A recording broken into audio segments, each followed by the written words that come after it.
Case on பண்ணிக்கலாம். 2 spoon oil add பண்ணிக்கலாம். இப்போ எண்ணெய் ஹீட் ஆனதுக்கப்புறம் இதில் சோம்பு ஒரு கல்பாசி சேர்த்துட்டு பொரிஞ்சதுக்கப்புறம் ஒரு 10 பல் சின்ன வெங்காயம் ஆட் பண்ணிக்கலாம். நீல வாசனை கீர்ன 2 பச்சை மிளகா. இதில் ஒரு கை கொத்தமல்லி புதினா ஆட் பண்ணிக்கலாம்.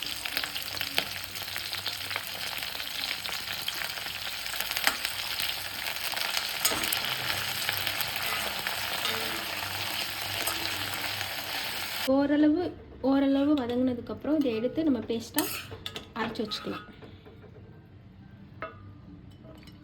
2 ஸ்பூன் ஆயில் ஆட் பண்ணிக்கலாம்.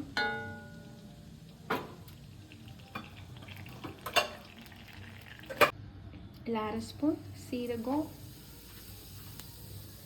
1/4 ஸ்பூன் வெந்தயம் ஆட் பண்ணிவிட்டு ஒரு பெரிய வெங்காயம் நீட்டமாக கட் பண்ணி இதில் சேர்த்துக்கலாம்.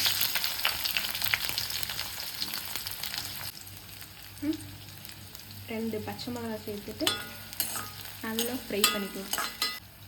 ஆனியன் நல்லா கோல்டன் ப்ரௌன் ஆனதுக்கப்புறம் ஒரு தக்காளி நறுக்கி வச்சுருக்கேன், அதை சேர்த்து இப்போ நல்லா வதக்கிக்கலாம். தக்காளி எண்ணெய் திரும்பி வந்ததுக்கப்புறம் 4 மீடியம் சைஸ் கத்திரிக்காய் நறுக்கி இதோட சேர்த்துக்கலாம்.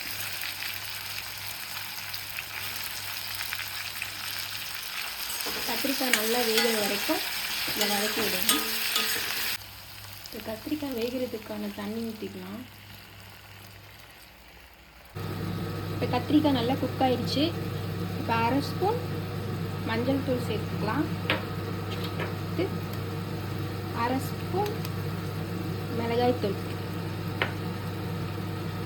1/2 ஸ்பூன் மல்லித்தூள் சேர்த்துட்டு நல்லா பச்சை வாசனை போகிற வரைக்கும் வதக்கலாம்.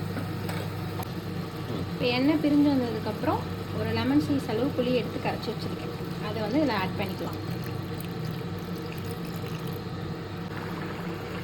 இதில் 1 ஸ்பூன் உப்பு ஆட் பண்ணிக்கலாம்.